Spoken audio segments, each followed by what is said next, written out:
Hi guys, welcome back. Scatlink here, and we're off for another update video. It's been a while since we've done a proper update video other than a couple of shorts that we did during Pikmin 2 Kaizo, which we are finally done. It took a while. And because of that, it made me delay actually making this video in January of 2025 because I was spending all that time editing the finale of Pikmin 2 Kaizo, which was insane. If you haven't seen it, well, in the live stream, you'd have trouble seeing it. Wink, wink, nudge, nudge. You might want to actually watch the edited version because at least then it condenses it and it's also a lot more exciting. But yes, I did live stream that all the way through and we're basically done with that. Finally, we can move on to new and exciting things. Starting off, you may notice that I'm in 60 frames. Well, that's because I've got a new camera. This camera in particular, you can't see the name of it, but I'll show it on the back there. The Nuroum, I pronounce it as, the Nuroum V11, which does not only up to 1080p 60, but also 2K, which I'm not using because I can't record in anything higher than 1080p. That's also the industry standards, and that's what my TV and monitor is, so you know, that's what I'm going with. Still though, this is only £40. This isn't an endorsed video at all. I'm just saying why I'm using this now. And the best thing is as well, unlike with what I was using before, the Logitech C920 Pro webcam only does 1080p 30, and it'll only do 30 if I go into the video settings, turn off auto exposure, set it to -4, and that's if I'm not moving after I've turned it on, and then I'm at a stable 30. This, out of the box, 60 frames at 1080p. Immediate. That is beautiful. We also have a more wider range of a field of view. It's like a 90-degree angle, and I'm guessing this one only does a 75 angle, so we've got a bit more of a wider range of scope here. So you can actually see a lot more of my weapon collectibles at the back there, which is a little bit higgledy-piggledy, but I don't have anywhere else to put it.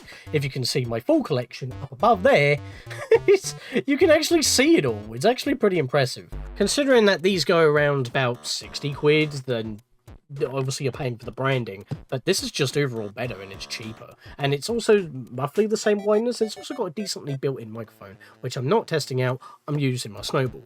Also, I want to let you know that just like before we're using my old webcam, I do have a little filter overlay just to bring the colors a little bit more less grayscaled. If I turn off the filter, it looks like this, a bit on the grey side, so it just brings up the contrast a little bit more. Although I did have to tweak it in order to actually work for this camera, because obviously each camera has got a bit of a different quality to it. But with my curtains and natural lighting, that's how this looks, which I think is pretty cool, because if I turn on this right now, it kind of blows me out a little bit. I'll have to figure out another filter for that. But other than a new camera, which I can now talk to you in smooth 60, even though my videos were recorded in 60, of course the webcam could only do 30, so there was a bit of a disjoint there, but that's now sorted. I can now talk about other stuff which actually impacts the channel, because I want to make new projects, damn it. Starting off though, throughout our Pikmin 2 Kaizo cleanup, as well as Final Network battles, and finishing off other projects from the year prior, we had reached 2,500 subscribers. Now, I wasn't too sure if I was going to do another video celebrating that, but I know exactly what I want to do for that. I just need to get the prop ready for that, and I can make a separate video for it. I was debating if I wanted to stick it in here, but it wasn't the right time for it, so I'll work on that in a bit. Now for actual updates to the channel. As I mentioned, we already have an updated camera, but now let's return streaming to Twitch while keeping it here. Basically, I am now doing Restream. I've already done a test by playing Legend of Zelda Dungeons of Infinity, the Link to the Past roguelike, with one of my own characters, Sora. That is now available in the A Link to the Past randomizer. You can actually import your own maps, or even just, you know, go into the folder and put it in one of the 9 slots. I decided to do a Restream test with that, but I'll probably do some more of those randomly throughout the time, because it did pretty well actually for my first Restream, and there was basically nothing wrong. I just had to tweak a few settings so that the chat would actually work properly, and now I can just use Restream's own chat viewer, so I can interact with basically both chats at the same time. And this also returns us to Twitch, so we're not just completely forgetting about that, because I mean, when I made the move to stream from Twitch to YouTube, it was because, you know, Twitch was kind of having a few problems here and there, too many adverts, and even though when I made the transition, because it just made sense, I'm putting everything over here anyway, might as well not just stream here, and the archives are already here on YouTube. The best thing about that is that I didn't really lose anything, because with Blurp, where you sign in with your Google/YouTube account, you basically have the same features as sound alerts on Twitch. You watch streams, you gain channel points, and then you can spend those points to play sounds. Same with spending money on their own currency, but it's the same thing. And the best thing is that you can enroll it into multiple websites as well, so it can work for Twitch as well, giving you even more options for sounds while playing GIFs. So as long as you have a Twitch or YouTube account and just sign in to Blurp with that, whoever has that set up for their channels, you can earn channel points during their live streams and then play sounds as well as GIFs. However, with Restream, not only does that all work and keep the stuff going on both YouTube and Twitch, but it also allows you to stream to both of them at the same time, which is perfect because that means I now get the best of both worlds. And Lady Linkario has been restreaming for quite a while now, and it's working really well for her, and there's just no drawbacks to it. So I thought, I'll do a test. I'll just do a test out of random and see how it works, even though most of my content that's been going up on Twitch is just full screen clips of moments that I've edited from Pikmin 2 Kaizo, which is in its own highlight playlist. It still hasn't been completely forgotten about, because I did used to stream that over there on the second run through, going through the Speedy Kaizo up until paying off the debt, and then I started streaming the return to finish it off, a third run on YouTube. So all the archives for the final leg, which is probably the most craziest part of the game, is archived, but obviously all of it's been edited up to 83 episodes on the channel, because I mean, I started making videos out of it before. I wasn't just going to break the format halfway through, because again, it was good for editing purposes and it cuts out a lot of the fat. But yeah, I'm going to be restreaming, so anytime I stream, it'll be on both. So you'll be able to make clips a lot easier on Twitch, but you'll also have the features on being able to, you know, keep the chat available on YouTube or share the link and all that, and it will also be automatically archived because it's already there. It's perfect. And the best thing about it is as well, no matter if you're on either platform, you can communicate between the platforms and it comes out on both chats because of the Restream bot. It pastes your message on Twitch chat through to the YouTube chat, but anytime I type in a command, it'll only put the commands in as I put them in, because it sends my message separately to both and doesn't send them again across, which is perfect, so it doesn't like clog it up with double commands. So I hope you look forward to the live streams that are coming out forward, and of course 1080p webcam, so everything will be in 60 fps as long as the game can be. And now, for the moment you've been waiting for, new projects. Right, so this is something that I've been wanting to do for years, but I didn't want to overshadow my brother Master Aaron's Let's Play, and I do recommend that you watch it, because I'm going to do things a little bit differently, but his is also a good watch, especially when you get to the semi-final level. That's a blast. But yes, it's going to be Toy Story 2 as our next main Let's Play, a 100% walkthrough project. And it's a very short game, nice little collectathon platformer in the style of Super Mario 64 and Sunshine, but it doesn't kick you out of the level when you grab one of the 5 main collectibles, the equivalent of stars, Pizza Planet tokens. So obviously you're going through the plot of the film for the most part. You are Buzz Lightyear and you're journeying off to rescue Woody. It's not like almost one-to-one where with Toy Story 1, which is also a very difficult 2D platformer in the style of Donkey Kong Country. I don't plan on doing that game because this game is like heavily within my childhood and I've been wanting to play it on the channel for years. Now, I am going to be doing it a bit differently here because it is readily available for purchase for about £4.50, I believe it is, maybe it's £5.50, on the PlayStation Network for PS4 and PS5 with trophy support. And not only that, but you also get 2 versions. You get the American version, the NTSC, as well as the European PAL version. You can swap between the two, and you also get a dedicated 2 memory cards to save your progress with within the game as well. So it's all in its own little encompassed emulator, shall we say, on the PS4 and PS5 with 4 save state restore points, shall I say, and rewind features. But the most important thing is trophy support. Now, I was very heavily debating on actually doing the PS4 version because I have it, because it's such a good game, and I haven't earned the trophies yet because I was going to be saving it for this project. However, It's ever so slightly not widescreen because PS1 games tend to be anamorphic. You could stretch it and get away with it, and it's ever so slight black borders on the side. It's not exactly 4:3. It's more like 8 point. It's more like 8.7 or something like that. But then I had a thought. What if I just played the PC version and then use the widescreen patch to play in widescreen and then just edit in the trophies? Because if I already had the trophies, I would have to edit them in anyway, and I do plan on covering those, which my brother Master Aaron didn't cover. So I'll be playing the PC version with mods to make it compatible without the disk DRM that was gotten rid of since Windows 7. The widescreen patch to give it true widescreen rendering. Obviously the 2D assets may be stretched a little bit, but anything that's 3D, the field of vision is not stretched. It's properly 16:9. It also implements a 60 FPS patch so that the game runs at 60. Obviously, there are a couple of blemishes because the game is not designed to run at 60, but it has been updated recently so it doesn't give you a bit of a weird soft locking issue or never being able to hit Zerg. And finally, it adds modern controller support, so I will be referencing the controls as if I was playing on a DualShock 4. The PlayStation 4 controller, which basically works for every PlayStation controller, which is another thing I want to bring up with. This game is literally available on every PlayStation system you can think of. It's available on the PS1 and PS2 and PS3 if you have a physical disc for PlayStation 1. You can get it on the PlayStation Network for PS3, PSP and PS Vita without trophy support. And you can get it for PlayStation 4 and PlayStation 5 via the PlayStation Network, which does have trophy support. But there is one more problem that I would have when recording it. I would have to cut out the movie cutscenes, even though they're heavily bit crushed anyway. It's Disney. I'm not going to be dealing with that. So in Defiance, I'm going to be editing in the slideshow cutscene replacements from the N64 version, which I have recorded in the highest quality possible through other means.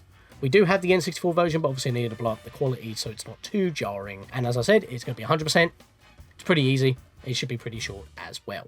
Next up, we have another Let's Play, which about halfway through last year, I decided, you know what, screw it. I am going to be doing this game. I am bored of waiting. I think a lot of people are bored of waiting. And technically, Nintendo did release it worldwide with an asterisk. And that is Mother 3/Earthbound 2. Now, I'll be doing this live, but I'll be trying to like do my usual edits while I am live, so I'm going to have to prepare it a little bit. Basically, the idea is that I don't want to do any editing, I'm just going to live stream the game and play it. A lot of people actually do that, but you don't get the same exact quality, but I'm going to try and get it that way. Plus, it's a Game Boy Advance game, so it's almost widescreen. So there's not much of a border that I can actually add to the game anyway, and plus if you're playing it on Nintendo Switch Online anyway, you technically do have a border, so that is what will be on screen, but I will be playing it in English. This is the year of Defiance, of which I have teased already while talking about Toy Story 2 when replacing the cutscenes. When it got to the release, like when they were announcing Mother 3 on the Japanese Nintendo Direct at the time, when we in our country as well, basically internationally with the US as well, they actually turned off the chat during those directs and the next couple of directs as well, because one, they didn't want anybody moaning about where's the Switch 2, but more importantly, even though we got a bunch of rare games on the Nintendo Switch Online services for NES and Super Nintendo, and I think one for Nintendo 64 as well, Japan only got Mother 3, and they didn't want any discourse over that, so they knew exactly what they were doing, and then literally, what, like a month later or something, only Japan can get Mother 3 icons on the Nintendo Switch Online for your profile, for your account, and you know what? I said, screw it, I'm going to change my account to Japan, boot up the thing, because I've already got another account that allows me to download the Japanese Nintendo Switch Online app services, and then I can boot up the game, play it for a couple of hours just to satisfy the game's requirements to download them. I bought with my platinum points all of those icons and then switched my account back, and guess what, they stay there. So there was no reason why they should have remained exclusive, because it didn't like error me out or lock them out when I changed my account back. And as I said, if you already have a Japanese account on your Nintendo Switch, and you know, on your main account in your own country, if you have Nintendo Switch Online subscription paid for and active, you can boot into the Japanese apps and just play them. And they have to be available like that if you want to connect with people overseas. But again, Mother 3 technically released online, so all I'm doing is retroactively patching in a Google Translate overlay, quote unquote, you know, by the starmen of the universe. That's what we'll be doing. Speaking of the year of Defiance, that's what I'm calling this year. Prince of Persia: Sands of Time. I'm bored waiting for the remake. I've been patient. You don't know how often I have been patient. Let's see here. Breath of the Wild, Tears of the Kingdom, Kingdom Hearts 3, Metroid Prime 4, and of course, Mother 3. I'm bored of waiting. It has been like, what, 5 years? And I was planning on doing it originally. I don't know if you want to go back to the video where the thumbnail literally is just me gushing over the fact that the remake was announced. It was like, what, 5 years ago or something like that? 5 years ago? And I was in the middle of, you know, thinking about it. I think the old thumbnail had 29 on it. We're now on Let's Play 46. Well, this would be number 46. The problem is that we haven't seen literally any footage of the game for 5 years, and for the last couple of years they keep teasing, like, oh, with The Lost Prince you can get, like, a equipment kit based off the original Sands of Time, and then we got, like, a teaser, like, a few months ago saying, it's coming, and I'm like, show something. Like, in the first reveal, you actually had something, and then everyone wasn't happy with the design. I didn't find it too bad, but it did need a bit more accurate representation of the style. They were obviously going a little bit more realistic sort of thing, but we haven't seen anything, and I'm bored of it. So I am playing the PS3 version. This time I really am. I'm playing the PS3 version because it's 1080p, it's going to be playing smoothly. The only thing that it's going to be lacking, other than trophy support, is the original Prince of Persia, which I'll have to segue to the PS2 version in order to show off, which is fine, because I can play the PS2 version on the exact same PS3. So I can easily do that perfectly fine, and I believe the PS2 version does have a widescreen option, which the PC version doesn't, which is very interesting. If I'm incorrect with that, then no worries, because we're only going to be on there for like a couple of seconds at most, and then we're going to boot into the Macintosh version of the game, which is built into it, which they did say in the remake they were going to include to keep that bonus intact, which the PS3 trilogy doesn't have, despite being HD and with trophy support.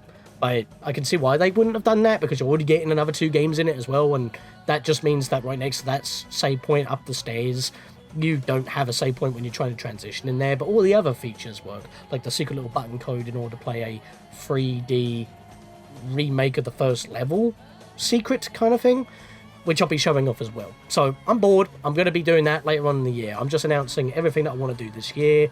These are the first 4 projects that I want to be getting done this year, because, perfect segue, in fact, because obviously this year is a year of which I normally do a Halloween special project, and 2 years ago, even though we finished it off near the beginning of last year, because, you know, it rolled over because of other stuff that we had going on, was American McGee's Alice. So this year we will be doing American McGee's Alice 2 Madness Returns.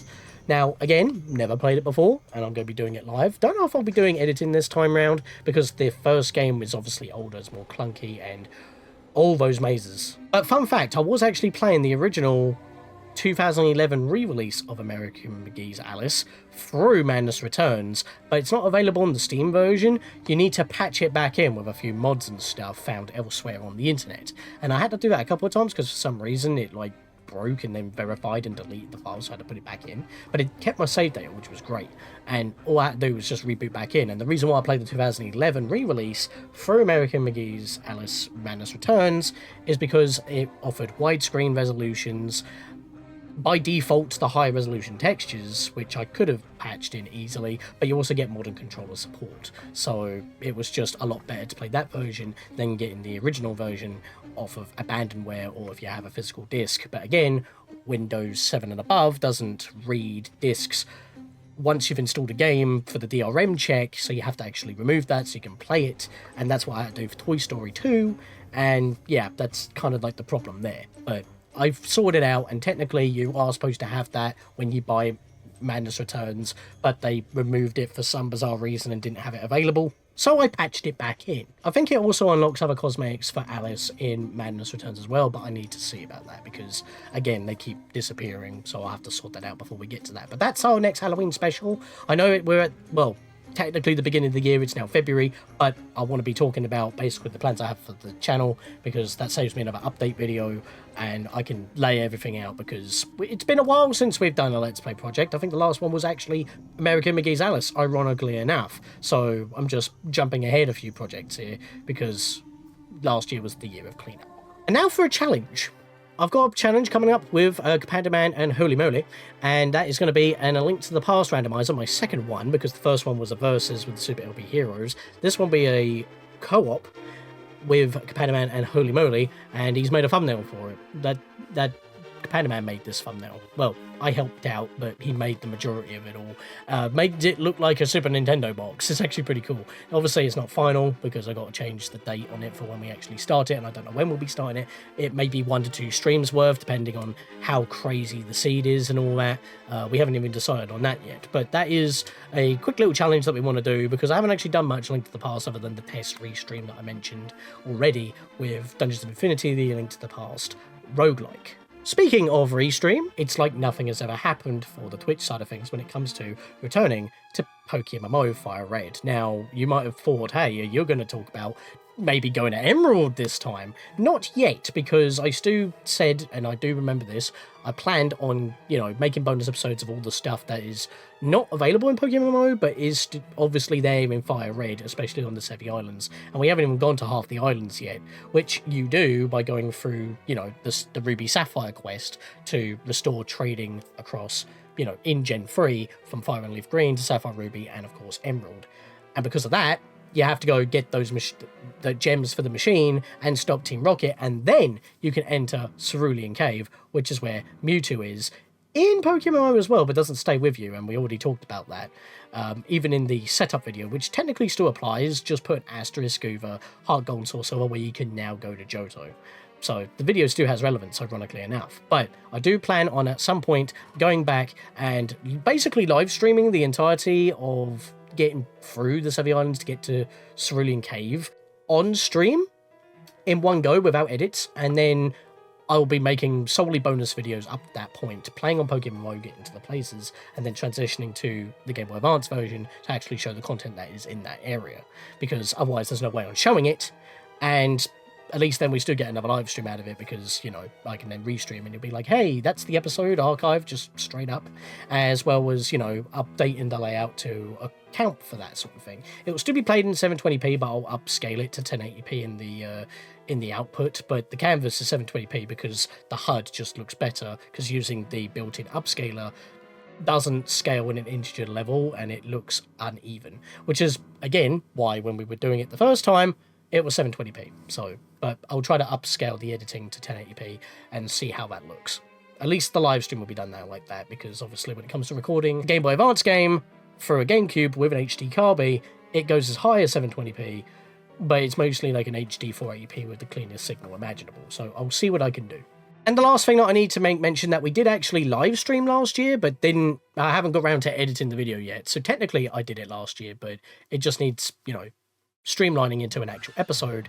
I did a perfect cycle, the perfect cycle, of Legend of Zelda Majora's Mask 3D. Now, obviously I did it on 3D because one of the project was focused on 3D, and you also have less time, because when you slow down time, it's slowed by half, not to a third. So you have effectively less time to do everything, and I had to do 1.5 runs on camera. I kind of failed because I literally was an hour late to the party of the invasion of Romani Ranch, so I had to do it again. But I still got 2 shorts out of that, which was great, so please check those out. And yeah, I just got to edit the video down, which is going to be a monumental task because it's 6 hours long, but most of it I can trim out. And I've also got to script the video, because it is in fact a bonus video that I want to do, because we showcase off Fierce Deity Link, which I haven't done yet, which is also the perfect time to show off Fierce Deity Link in the 100% walkthrough project, because it is mostly an after-game thing. But I also need to showcase how you're supposed to use it, which you can use in both versions, before we cover the exclusive only content, which is the fishing holes. I've still got to get to them, so I don't know when I'll get around to those, but that is there, and that the live stream is up, so you can check that out if you want. But I've got to edit the video. I just thought I'd talk about it here, because it is something that is still technically outstanding. And now for stuff in the works. Now, obviously, this is stuff that is not confirmed for this year. I would like to do these or start them this year, but one, I need to have time for it, and two, it depends on certain factors. Now, I do have a thumbnail technically completed here, but it's not confirmed in terms of number because I don't know if and when I'm going to get this done, but I would like to do this because once again with Monsters Inc. Scare Island / Scream Team in the US, again like with Toy Story 2, this was a game from my childhood basically at the same time. My brother, Master Aaron, had already done a Let's Play on this, and it's really good. It even had a particular instance where he actually got an additional collectible, which you shouldn't really have, and that's actually something that has been one of the two factors on potentially delaying on this, because in my brother's Let's Play, which I will link the particular video in the corner up here, he was able to get an additional bronze badge in the Oasis by collecting the silver medal first by grabbing one of the silver tokens, which you're supposed to use an upgrade after getting all the bronzes in the desert levels, but he managed to grab the token first and got the silver first. Then he scared the fifth nerve in order to get the bronze, and for some reason the game gave it to him twice. Now, we've been doing extensive testing on this on multiple different platforms. I've tried different programs via the Steam Deck. I've even tried the PC version. I've even tried the PS1 version through the PS3 download on the PlayStation Network for PSP, PS3, and PS Vita. I've done it on PSP because I don't have a Vita. It doesn't work on that, it doesn't work on PC, and it doesn't work on the PS2 version either. So it only seems to work so far if played on a PS3, and that could be either the download or a disc, or at least the PAL download / PAL disc. And our PAL disc is a Platinum, and it still works. Doesn't matter if it was the download from the PlayStation Network in this country or if it was our physical disc. On PS3s, it consistently works. You can get that additional bronze medal by getting silver first and then getting bronze in the Oasis. So I need to test it out on a PS1 as well as on a PS2, see if there's any difference. And the second factor that is stopping me from potentially doing this at the moment is that just like with Toy Story 2, because when it first came to the PS4 and 5, it didn't have trophy support. In fact, it didn't even have analog support, which was balmy. But then when we realised, oh, it does have analog support, before we even found that out, because we were going to go back on just to try and get the trophies anyway, it also had trophies. And I would like that game to come to the PS4 and PS5 stores in order to have trophy support. That would be amazing, because I would like to be able to cover that as well. And I have tried playing the PC version and tried to get it into like a true widescreen, and there are true widescreen patches for it, but it just doesn't seem to work for me. And even then, the PC version doesn't read my controls. There's no like modern controller support, putting it through Steam doesn't seem to work, so you're stuck in 8-direction movement, which feels janky. And the PC version is basically the PS1 version without the texture warping, much more cleaner visuals, and, you know, just is basically the same game effectively. So, because of those two factors, I'm probably going to be sitting on this for a little bit, but I really do want to do this, and this is basically the final thumbnail for it, just with a minor change to when I do it. And finally, for Patreons, when I do finally get around to actually starting Kingdom Hearts 358 Days Melon Mix. Obviously, I've talked about it before, but Melon Mix keeps on being worked on. It's now a version 5.5, I think, or 5.6, and now with the Melon Mix program is able to also HDify / modernize Recoded as well, which is perfect. And obviously now developers are working on both of them. Now, the only real things that really need changing on this as well, that I've mentioned before, is the models and the textures, because there's still the low-res DS textures, but the game still looks beautiful with a 4 to 8 times upscale, and it plays very smoothly. I've played it through a couple of times already, and it is amazing. You can play it on Steam Deck, you can play it on PC, and it just basically gives it what Square Enix already did for Kingdom Hearts 3D by putting it on modern systems that is not the 3DS. They rolled both the HUD and the bottom screen into the top screen with the map and the HUD and the health, as well as using, you know, either the second stick or the touchpad on the PS4 and PS5 for the reality shifts. I had to think about the name for a second there, because you would use the touchscreen for those normally, so you would just use the touchpad, or you move a little cursor with the right analog stick. It's perfect. And yeah, that's what they're basically doing for that. And obviously, I've talked about it before, I've showcased it. A lot of people in the Kingdom Hearts community have already talked about it. once that is good, we can start recording with that, because I don't want to be recording with things that are changing with that. But at the same time, I still need to get on with my weapon tree, which is obviously the biggest hurdle, and I need to get back to that. So that is a thing, but when I do have the time and I do feel like, oh, you know what, I'm going to blast out another character, very slowly it's getting done. I'm so close to being done. And obviously when it is done, I will share that graphic in almost every video that I make about it so people can look at it. But once I've done that, I can then make graphics for it, which will be another hurdle to get past. But it wouldn't just be 358, it would also be Kingdom Hearts Chain of Memories and Re-Chain of Memories, but I'm talking mostly about 358. And finally, I might as well mention it since we're talking about stuff in the works, is Metroid Other M Maximum Edition Redux. Technically, it is all done. Right now, there's a bit of a problem on compiling it to work on Virtual Wii through the Wii U's, but on normal Wii's, it's still perfectly fine. But the only thing that I'm still waiting on for is just trying to fix the reason why it's using the Varia suit when you have the gravity suit in certain in-game cutscenes. Obviously, the FMVs have all been changed to accommodate the gravity suit, and they've also now implemented the prototype, unused, originally bulky-looking power suit, which was used in the flashback, but not when Samus is standing there talking to, you know, Adam and his galactic crew when she arrives on the bottle ship, because it's basically just the Varia suit, but without the orange glow that you get on the armor, which is weird because you've still got the Varia suit pauldrons, but you actually have like the proper power suit design, and then when you get Varia suit again, it becomes the bulky Varia suit you know of. And apparently they were originally beta elements left in the game's files originally, so that's now been restored as well. And you still have the option to change the music while compiling it from the Redux version to the original Maximum Edition version, which I would use the Maximum Edition one because I prefer the music, but I like you have the choice. But that one little bit where it just, for some reason, doesn't use the gravity suit player model for cutscenes, because they're practically the same thing, just a little bit different in terms of zoom-ins, but you can just paste over the Varia suit face model for that, so that wouldn't cause a problem. It just will not use that model for some reason. So that's the only thing I'm waiting on, but once that is done, I'll be getting on this, and it will just be happening whenever that is done. This will be the last time I'm mentioning it, because it's the last thing that needs to be done. Once it's done, you'll see this sometime. And that's going to be it for this massive update video. I know that there was a lot to talk about. There's probably been a few cuts here and there. It says about 45 minutes for me right now in terms of recording this. I know it's been a long one, but I wanted to get a lot of this off my chest. I wanted to talk a lot about some stuff that I wanted to get done, and I just want to make some new projects, and I really want to get to some of these games because, again, Toy Story 2, Prince of Persia, I really want to do. American McGee's House 2 was already kind of slated when I did the original, similar to with Shadow Man and then Shadow Man 2. And Mother 3, I'm bored of waiting. Like, again, I'm bored of waiting for the remake of Sands of Time. I just want to play it. And this will be the perfect opportunity to do so.